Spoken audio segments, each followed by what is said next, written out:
Allez, bonjour à toutes et à tous, très heureux de vous retrouver. Alors comme promis ce matin, dans le brief hebdo, je fais un petit point un petit peu plus centré sur une thématique pour pouvoir la développer au-delà des 20 minutes de limitation sur TradingView. Et je voulais donc prendre le temps de revenir sur ce report, donc le State of Crypto Index publié par A16Z. Donc c'est pour contexte toujours un gros VC très investi en crypto. Donc évidemment, vous attendez pas à avoir des news anti-crypto à l'intérieur de ce rapport. Vous pouvez le télécharger en entier là-dedans. Bon, ici, moi, ce qui m'intéresse, c'est plutôt donc de voir, on va dire, c'est une sorte de rebrief de ce qu'il y a dedans, sans le blabla, juste avec les graphiques. Et il y a des choses très intéressantes. Donc, comme je vous dis souvent, moi, pour ma part, pour mes investissements personnels, l'investissement doit toujours suivre un modèle, hein, d'accord. Alors, on l'avait dit, on le répétera quand même en termes d'intro, un investissement ne s'affranchit pas de gestion du risque. Hein, c'est pas puisque j'ai des métriques rationnelles qui indiquent que ça va se passer comme ça, et que la valeur devrait se diriger dans ce sens-là, que nécessairement j'y vais les fesses à l'air avec un effet de levier de timbré. Hein. Donc toujours pareil, la gestion du risque c'est différent, mais là on est donc dans des modèles, donc dans des notions plus valeurs, fondamentaux, etc. Et à ce niveau-là, j'ai pas mal de modèles, vous le savez, je vous les partage autant que je peux, en tout cas j'essaie de les vulgariser.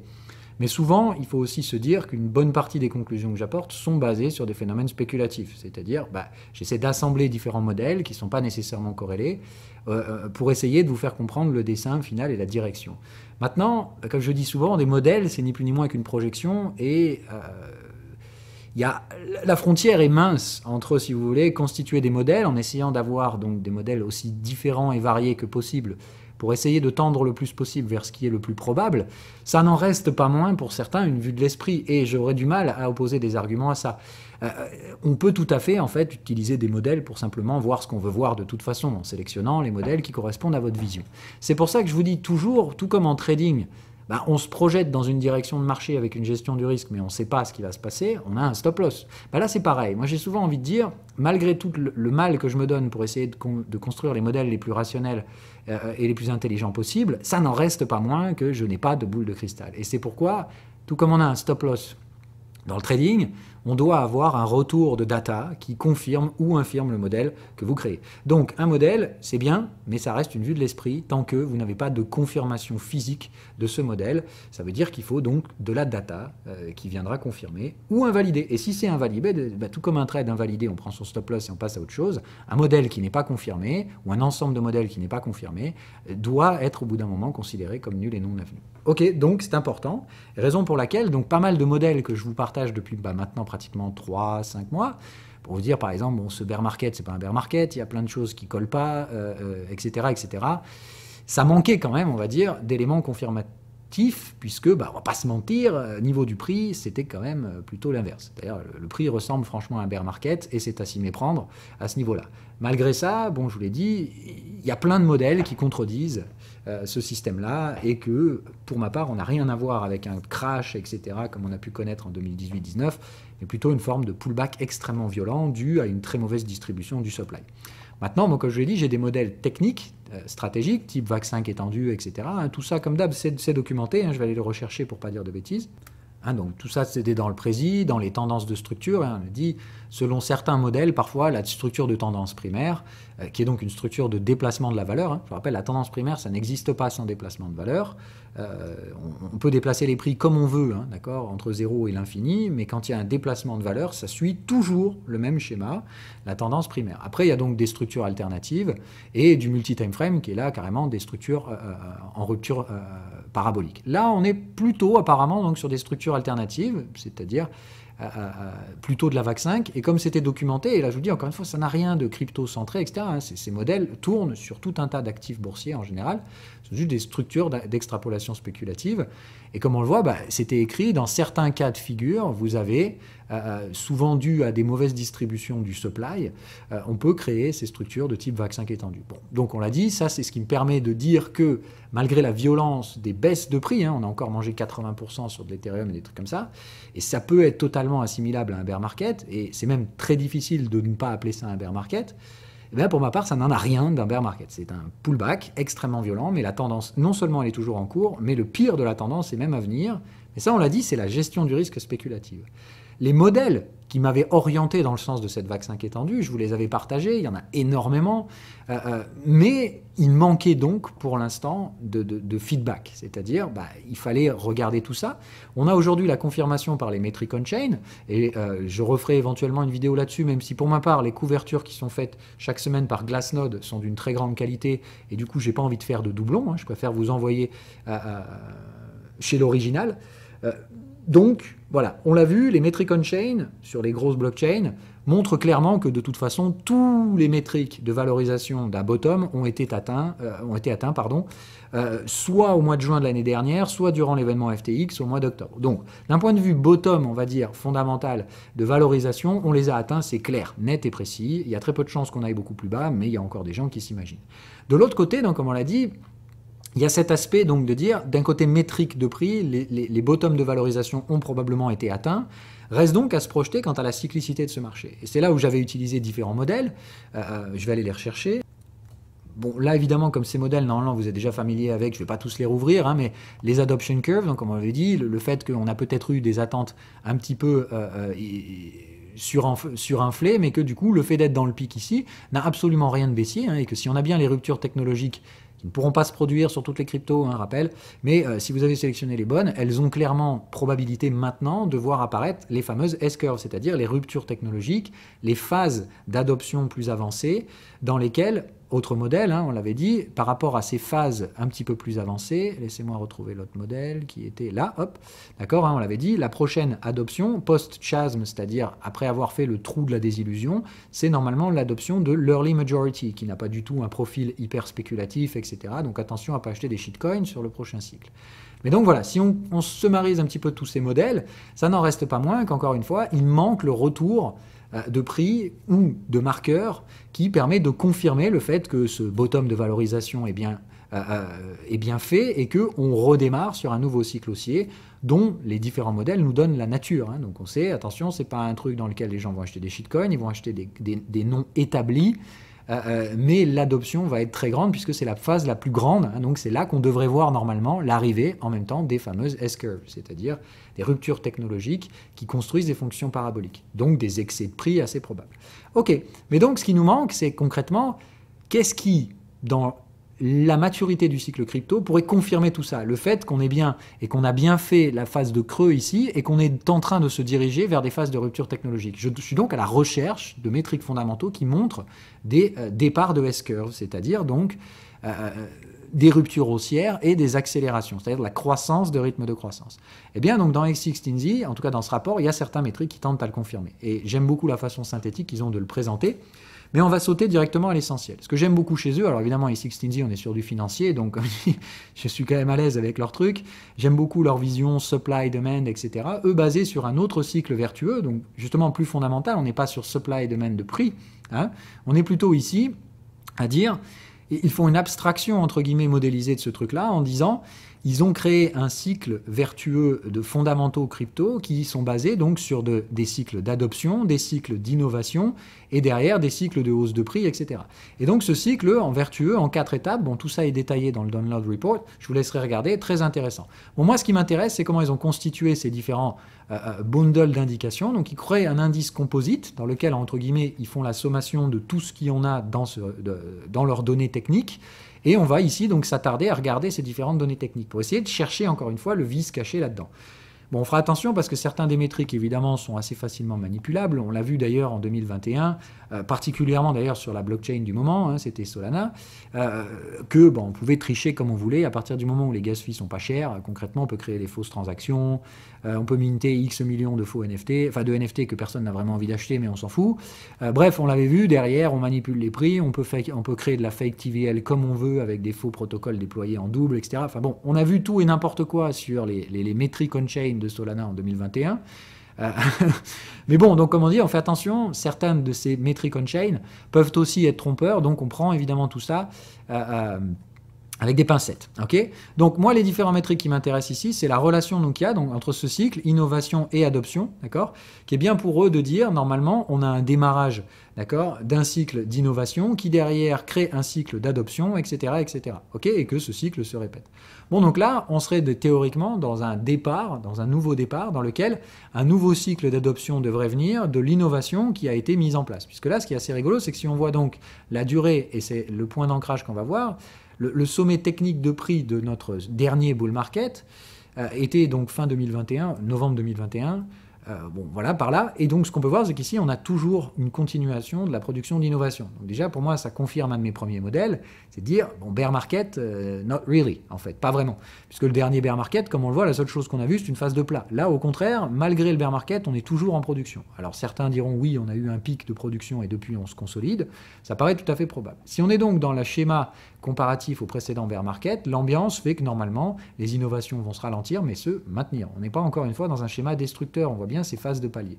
Mais surtout, le premier truc qui m'importe, c'est comme on l'avait dit, ce que je recherche, c'est des fonctions paraboliques. C'est-à-dire, à chaque fois qu'il y a des phases de croissance, je dois avoir une croissance du rythme de croissance. Ce qui est important ici, c'est qu'effectivement, on voit la phase de croissance très largement supérieure à la précédente. Donc on a bien d'ores et déjà ici, même si on est en phase de palier, la construction de ces phases paraboliques. Surtout sur le facteur innovation. Bon, sur le facteur adoption, là, on n'en parle même pas, on voit même pas tellement c'est parabolique. Donc on fait attention, encore une fois, le risque ici, c'est toujours qu'il y ait une demande qui soit extrêmement spéculative et pas vraiment basée sur des fondamentaux. Mais ce qu'on voit quand même, c'est que l'innovation, elle suit. Donc c'est déjà pour moi le premier truc. Effectivement, pour moi, 2021 est un cycle très particulier où on l'a vu, certains acteurs ont peut-être manipulé à conscience la demande, c'est-à-dire on crée une demande artificielle en achetant des tokens avec des effets de marge complètement furieux, hein, dans les Celsius, Gemini, machin, tous les trucs hein, qui ont juste, généralement, pour les pires des cas, même carrément joué avec les fonds des clients avec des effets de levier. Mais bon, pour la plupart, c'était, on va dire, des gens qui ont acheté un supply dans l'anticipation d'une adoption, et puis évidemment, avec des effets de levier, derrière, tu nages le cul à l'air et tu te fais liquider. Hein, donc ça, on l'a vu sur la logique de prix, c'est totalement en lien avec ce qu'on a dit, la vague 5 étendue, c'est-à-dire un excès de supply va disrupter la structure de tendance, et au lieu d'une séquence primaire, on va se retrouver avec une séquence alternative qui est très très lente sur ses phases initiales et qui extrapolera sa tendance sur le plus gros de la partie finale. Bon, donc ça, on l'a dit, ça pourrait justifier pas mal de niveaux de prix, cette demande très spéculative, créée artificiellement par des acteurs un peu malicieux qui ont anticipé l'adoption avec des effets de marge complètement hors sol. Donc, on va voir, mais en attendant, si cette adoption, elle est quand même réelle, d'accord, elle doit se voir vis-à-vis d'autres métriques. Donc, ce qui est assez marrant, donc, comme on l'a dit, c'est que si on regarde les métriques d'innovation, ici, on voit bien que là, il n'y a pas du tout de S-curve. C'est plutôt de dire à chaque cycle, on a de plus en plus de développeurs, et concrètement, il y a une forme de rétention, c'est-à-dire que dans le bear market, on est relativement stable, et durant le bull market, de nouveaux développeurs sont attirés par l'écosystème. Bon, jusque-là, rien de bien nouveau, mais c'est pas ici que j'y trouverai mes S-curves. Si je regarde le nombre de développeurs intéressés, bon, c'est à peu près la même chose ici. On est sur une forme de conservation de l'énergie, donc ça, c'est bien parce que c'est effectivement la base. Ça veut dire on a de nouveaux arrivants, c'est une fonction d'adoption, d'accord ? Ce serait la dérivée première d'une fonction qui donc n'a pas de consolidation. On a un état stable, puis des états croissants. Et ça, évidemment, ça nous permet d'avoir cette fameuse step sequence. Donc c'est bien, c'est encore une fois le support de fonctions paraboliques, mais ce n'est pas ici que vont se constituer les ruptures. Les fameuses S-curves, on doit les voir sur d'autres métriques, comme par exemple le nombre de contract deployers, c'est-à-dire le nombre de développeurs qui déploient des codes sur des publics blockchain. Là, c'est très très important, puisque donc, comme on l'a dit, le nombre de développeurs est en étape séquencée comme ça. Ici, on commence à avoir des départs de S-curve, et c'est relativement important, puisqu'on voit que le nombre, de contract deployers, malgré le nombre de développeurs qui lui n'est pas nécessairement en croissance parabolique, ici on voit une première distorsion. Très intéressant donc de noter ça et de dire, là ici, en termes de confirmation, on est déjà sur la probabilité qu'on ait des départs de fonctions paraboliques, avec évidemment la probabilité de voir ça se confirmer sur les prochaines phases de séquence haussière. Donc ça, par exemple, dans l'année 2023-24, c'est un des trucs que je vais regarder. Est-ce qu'ici, ce métrique, Contract Deployers, et ils vont mettre à jour ce modèle-là, est-ce qu'il va repartir dans une séquence haussière et est-ce qu'on va voir une croissance du rythme de croissance? C'est-à-dire, je ne veux pas voir la même pente, je veux voir une pente supérieure sur le prochain cycle de hausse. Ok, Verified Smart Contract, même chose. On voit bien ici qu'on commence à avoir des départs de rupture parabolique. Là, ici, il n'y a même pas de bear market. Hein, c'est vraiment le premier truc qui est important. C'est là où je vous dis, déjà, on commence à voir des facteurs fondamentaux qui tendent à confirmer le fait qu'on n'a pas du tout connu un bear market. Cette fois, c'est différent. En tout cas, ici, sur le fondamental qu'on regarde, les smart contracts, Il n'y a pas de bear market. Et ça, pour moi, ça valide plusieurs modèles, notamment celui que j'avais déjà abordé plein de fois dans la vidéo précédente, où je dis les cycles d'adoption de Bitcoin et d'Ethereum n'ont rien à voir. Ici, on serait plutôt sur, donc, comme on a dit, de la programmation de la monnaie, plutôt dans le territoire d'Ethereum. On n'est pas du tout sur du Bitcoin. Ça sous-entend aussi que ça pourrait convenir à valider un autre de mes modèles, qui était de dire, est-ce qu'on a réellement besoin d'attendre le prochain halving pour avoir un bull market crypto? La réponse ici, c'est non, en fait. On voit que les smart contract deployers n'en ont rien à foutre. Ils continuent de sortir des smart contracts malgré ce bear market apparent. Autrement dit, les prix pourraient tout à fait raconter une histoire relativement fausse. Maintenant, on l'a dit, attention, il y a eu des effets de supply, il y a eu des liquidations. Donc c'est normal que la spéculation, l'offre et la demande sur les prix, d'accord, l'aspect relatif au token, ait pu créer ce bear market sur les prix, mais qu'en termes de fondamentaux, ils ne voient absolument pas ce bear market sur les technologies, en tout cas qui déploient du smart contract. Première des choses à noter. Donc attention, pour moi, toujours le signe que ce délire de un bear market tous les 4 ans, Bitcoin machin, définit le cycle. On voit bien qu'ici, sur l'aspect économique du smart contract, c'est pas du tout le cas. On n'est pas du tout en bear market ici. Le nombre de développeurs qui download deliberate, donc là ici concrètement des gens qui s'informent, pareil, désolé les gars, ça sent la S-curve. Là encore, c'est la résultante des fonctions qu'on a vues, c'est-à-dire qu'à chaque cycle, de nouveaux développeurs arrivent, mais les développeurs passés ne se reposent pas sur leur laurier, ils continuent eux-mêmes d'apprendre, ce qui crée ici, encore une fois, ces fonctions paraboliques. C'est-à-dire que la quantité, entre guillemets, de téléchargement devrait être normalement croissante, puisqu'on a continuation d'accumulation. Et là, c'est très très important. C'est comme on l'a dit, des step sequence produisent la croissance du rythme de croissance. Voilà. Donc là, on est passé un petit peu, donc comme on l'a dit, sur la structure plutôt offre, c'est-à-dire le côté building de l'infrastructure, etc. L'autre côté, très rapidement, la partie demande, mais là encore, on schématise relativement vite. Pardon, je me trompe de bouton. Donc ici, on voit qu'il n'y a pas vraiment de croissance du rythme de croissance. On est plutôt donc sur des step sequence, c'est-à-dire, encore une fois, le nombre d'active addresses. C'est un truc qui, à terme, pourrait construire des structures paraboliques, mais on voit bien, encore une fois, que le nombre d'adresses n'est pas détruit pendant les phases de bear market. On est bien donc sur quelque chose qui se cumule. Là encore, désolé, hein, le nombre d'adresses actives sur différentes blockchains n'est pas du tout en bear market. Donc toujours le signe pour moi que ça pourrait confirmer mes assumptions, que le prix a peut-être baissé significativement dans ce qui est plus un pullback au sein d'une tendance haussière, un pullback donc très violent, très brutal, vaccin qui est tendu, mais ça reste un pullback, pas du tout un bear market. Et dans ce cas-là, ça encore est un des métriques qui n'a rien à voir avec ceux qu'on a vus précédemment, qui tentent à confirmer qu'on n'est pas du tout dans ce schéma-là. Le nombre de transactions, même chose, pas du tout de baisse, même si on a dit celui-là, attention à prendre avec des pincettes, mais on a une explosion littérale. Ici, on voit bien que le rythme de croissance dans le précédent bull de 2021, c'est de la folie. Donc ici, ce que j'aimerais voir, c'est pareil, l'explosion parabolique du nombre de transactions dans le cas éventuel du redémarrage d'un bull market. D'accord ? Ce qu'on peut voir, c'est qu'effectivement, on a un uptick depuis quelques mois, contingent avec le fait que, effectivement, pour moi, le bottom du bear market a été touché, soit au mois de juin pour un bottom technique, soit au mois d'octobre si on prend en compte le petit bonus qui a été offert par FTX. Un autre métrique très important pour moi qui permet de montrer que celui-ci est un peu fallacieux, le nombre de transactions fee paid, c'est-à-dire que ce qu'on voit c'est qu'effectivement, même si on a toujours beaucoup de transactions dans ce pseudo-potentiel bear market, en tout cas ça ne se reflète pas sur la dépense. Évidemment, ici, le facteur, c'est le prix. C'est bien comprendre qu'en soi, si ce truc-là avait été mesuré en fee stable, c'est-à-dire relatif aux différentes cryptos sous-jacentes, on aurait probablement vu ici ce truc-là flat, d'accord ? Évidemment, si on dénomine ça en dollars et qu'on imprime moins 80%, d'accord, sur le prix des tokens, il est tout à fait normal de voir ces fees s'écrabouiller. Hein, et on y retrouve ici à peu près les mêmes valeurs relatives. C'est-à-dire que si vous enlevez la baisse de 80% sur le prix, vous verriez ici qu'en lissant le prix, on n'aurait pas vraiment une baisse du fee paid. D'accord ? C'est-à-dire qu'en soi, le nombre de fees dépensés pendant ce bear market, par exemple, si on prend Ethereum, le nombre de GUI qui sont dépensés, on verrait qu'en soi, la baisse n'est pas si dramatique. Ici, c'est le facteur dollar, hein, clairement, qui fait ça. Un autre métrique assez intéressant, celui-là, le nombre de mobile wallet users, et j'avoue que j'y avais jamais pensé ici et je continuerai de suivre ce truc-là. Maintenant, on voit bien qu'ici, on a affaire à une technologie qui est plutôt en lag, hein, puisque comme on le voit, le sommet du bull market, il était plutôt construit fin 2021. Là, on a un pic février-mars 2022, donc on a un léger retard. On voit aussi que le bull market ayant démarré en 2021, on a un léger retard ici de quelques mois. Donc je dirais que ça, en termes d'indicateurs de confirmation, de la nature cyclique serait très intéressant. Maintenant, ce qu'on voit aussi ici, c'est qu'en termes d'adoption, la croissance du cycle précédent est juste faramineuse. Donc si on est bien sur le départ d'un nouveau cycle, j'aimerais bien voir cet indicateur confirmé dans le temps, et j'aimerais bien, là encore, le voir construire une pente supérieure à la précédente. D'accord ? Bien le cycle que les utilisateurs précédents sont toujours là, mais de nouveaux utilisateurs arrivent, ce qui construit des rythmes de croissance en croissance. Autrement dit, des fonctions paraboliques. Et bah pour moi, c'est celui-là. Celui sur lequel j'ai envie de passer du temps, parce que pour moi, c'est celui qui marque clairement un changement. Ce qui est assez rigolo ici, donc comme on le voit, c'est qu'on est corrélé à ce qu'on a vu avant, c'est-à-dire on a des bottoms techniques qui se situent vers la fin de l'année 2022, en même temps que les bottoms FTX.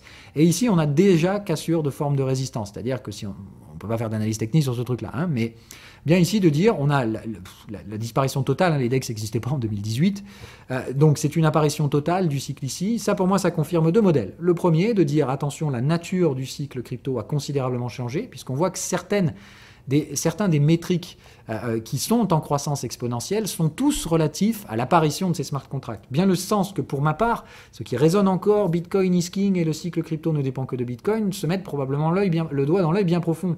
Pour ma part, la révolution, c'est la disparité des cas d'usage des blockchains, et notamment celle qui ne fait pas le figure, celle de l'utilisation de la programmabilité Ethereum, des NFT, des différents standards qu'on a vus. Ici, pour moi, un de ces standards qui n'a pas à justifier son cas d'usage, parce que tout le monde l'a bien compris, c'est la DeFi. Et ça, on peut le regarder par les volumes échangés dans les DEX. Là encore, on ne peut pas tricher sur ces trucs-là. C'est clairement, il s'agit de dépenser de la monnaie. Donc ce serait débile d'aller faire 15 millions d'allers-retours et de perdre juste de l'argent pour créer des faux métriques. Donc ici, ce qui est intéressant, c'est ce qui est passé et ce qui est dépensé dans les DEX.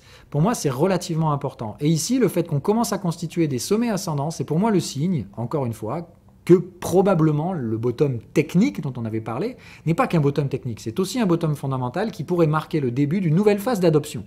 On l'a vu, les façons cumulatives de maintenir la croissance passée et de voir de nouveaux acteurs entrer, avec eux aussi encore étant de plus en plus nombreux. Je vous rappelle, Early Majority, c'est probablement la plus grosse entrée de nouveaux utilisateurs qui va arriver, va créer encore plus de rythme de croissance sur des facteurs qui sont déjà pour certains relativement importants. On part de rien sur la DeFi et on a atteint quasiment 240 milliards. Autant dire, la prochaine phase d'adoption de la DeFi, je ne peux pas donner de chiffres, mais très sincèrement, il faudra s'attendre à des chiffres relativement élevés. En tout cas, le rythme de croissance d'adoption 2020-2022 sera probablement supérieur. C'est ce qui me laisse à penser. Et la rupture qu'on a ici m'invite déjà à penser que tant que cette dynamique se poursuit, on est ici donc pas sur des indicateurs en lag, donc j'aimerais bien voir les indicateurs de lag confirmés derrière, mais j'aimerais bien surtout voir les volumes des DEX continuer de se maintenir avec constitution ici de hausse. Si tel est le cas, on aura le démarrage d'un nouveau cycle qui n'a rien à voir avec les cas d'usage de Bitcoin. Encore une fois, ce sont des DEX, ce sont des techno-NFT, comme on le voit ici, pareil, redémarrage. Qui est-ce qui pourrait lead le putain de prochain cycle? Eh bien, c'est pas du tout Bitcoin. Donc il s'agit bien de comprendre que si on est bien sur le redémarrage d'un cycle, il s'agit bien encore une fois d'une assumption qui doit être assortie de gestion du risque si vous y exposez du capital. Mais si le bottom fondamental de valorisation qu'on a vu sur les métriques on-chain, référés à Glassnode, sont bien confirmés aujourd'hui par un regain de la demande, c'est-à-dire il y a une nouvelle vague d'utilisateurs qui va revenir, qui va s'additionner à des vagues existantes, et on va avoir donc un regain d'activité au double, avec une croissance des rythmes de croissance. On arriverait en plus sur la rupture technologique de l'arrivée des early adopters, c'est-à-dire ce qui devrait être accompagné de rupture S-curve d'un point de vue technologique. Si on a tout ça, mais encore une fois, comment voulez-vous que les prix baissent ? Ça reste pour moi toujours le grand mystère de ce truc-là. On a différents métriques, NFT, DEX volume, qui suggèrent clairement qu'on a le départ potentiel d'un nouveau cycle. Alors évidemment, pour l'instant, c'est peut-être un peu tôt, mais c'est la raison pour laquelle j'enregistre ce truc aujourd'hui. Certains métriques aujourd'hui sont en rupture avec des tendances qui ont duré plus d'un an. Ces tendances, on les voit sur des facteurs non corrélés. On l'a vu, par exemple, à l'atterrissage sur des niveaux de valorisation complètement compatibles avec des sous-valorisations massives, typiques de bear market cyclique, c'est-à-dire de destruction totale de la demande sur le supply, d'accord ? C'est-à-dire sur les tokens. On a bien vu que les tokens, plus personne n'en voulait. C'était le fin fond du trou du cul de la valorisation de l'Ethereum, du Bitcoin, et que tout le monde a été mis dans le même panier, moins 80 sur tout le monde. Sans parler évidemment des shitcoins et altcoins qui, eux, n'ont absolument aucune valeur intrinsèque.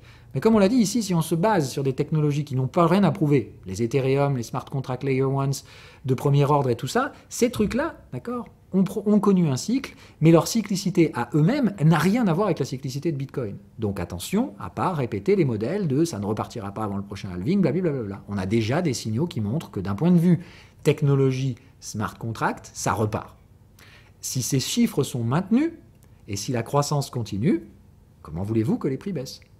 C'est marrant parce que donc évidemment en ce moment même, si on regarde au niveau des graphiques, se produit il y a seulement quelques semaines le premier franchissement de résistance historique de l'Ethereum. Première résistance constituée par le rebond de la survente sur les zones ici.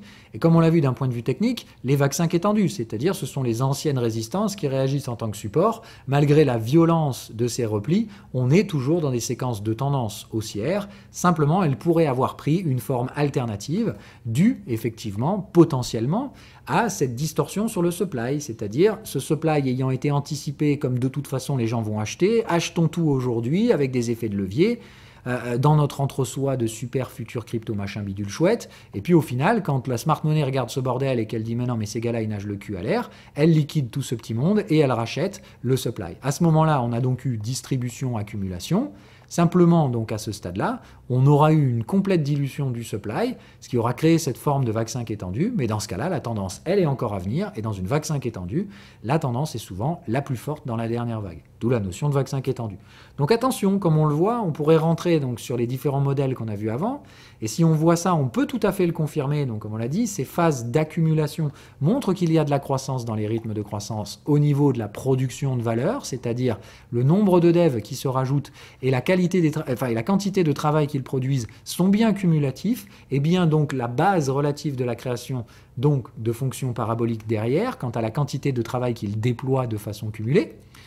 De l'autre côté, on voit bien que d'un côté demande, on a bien pour l'instant l'apparition d'un cycle à la nature totalement différente qui a intégralement émergé depuis 2021, en accumulation avec ce qui se produisait sur le cycle précédent, c'est-à-dire qu'en termes de nombre de transactions, ici on avait principalement Bitcoin, bon Ethereum était déjà en bulle aussi, mais on voit bien que derrière le nombre de transactions on-chain est en explosion totale. Ce qui s'est produit en 2021, ça n'a rien à voir avec les cycles précédents. Et on a de nombreux métriques qui le montrent. La magnitude des changements montre bien que quelque chose a changé fondamentalement. Ce que ça laisse à penser, c'est surtout que si on est en train de réamorcer un cycle avec d'autant plus de devs, d'autant plus de gens qui vont adopter, attention encore une fois à ces métriques. Les cas d'usage des blockchains en smart contracts sont aujourd'hui bien plus grands que ceux d'avant, tout simplement parce qu'on mature aussi dans l'écosystème. Ça, c'est l'autre modèle que je voulais vous montrer. Hein, c'est ce fameux modèle-là, laissez-moi le retrouver, celui-ci, donc du Software Defined Networking. Comment, quand on crée un réseau d'interopérabilité basé sur du software, on a les trois couches, hein, donc on l'a dit, l'infrastructure, le protocolaire et l'applicatif. Le fait que dans ce prochain cycle, on risque de voir les vrais cas d'application se produire, hein, c'est-à-dire que maintenant que l'architecture, l'infrastructure est relativement mature. On a dit les candidats de demain, on les a clairement identifiés. Ce sont les Ethereum, les Cosmos, les Avalanche, les Polkadot, etc. Tous ceux qui sont déjà bien positionnés. Okay, ce sont des infrastructures qui ont fait preuve de leur résilience. On a aujourd'hui un développement protocolaire à la fonction parabolique dû au nombre de devs croissant qui arrivent. Donc de nouveaux devs sont aujourd'hui en train de se former, en train de commencer à pré-commit pour le prochain cycle. Et il s'agit encore une fois de comprendre donc que l'ère protocolaire va avancer de plus en plus vite. Le fait d'avoir ces protocoles disponibles vont clairement augmenter les cas d'usage qui vont, pour ma part, déclencher l'adoption massive de cette fameuse early majority. Bref, ce qu'on voit ici, c'est qu'effectivement, A16Z, avec ses métriques on-chain, confirme une bonne partie des modèles. Et là encore, on est sur de la vérification on-chain, même si on l'a dit, attention, certaines de ces valeurs peuvent être un peu traficotées, on peut créer de la transaction qui n'existe pas sur des blockchains où le frais de transaction est proche de zéro, mais c'est très difficile de le faire à l'échelle globale. Autrement dit, mis à part brûler du fee sur Ethereum pour rien, ce serait pas très malin, mais on a plutôt tendance à dire ici, on voit certains métriques qui montrent que le bottom de bear market qui est identifiable sur les valorisations on-chain, semble aussi être le cas au niveau de l'activité, c'est-à-dire que la demande a probablement fait son bottom également et qu'elle serait en phase de redémarrer.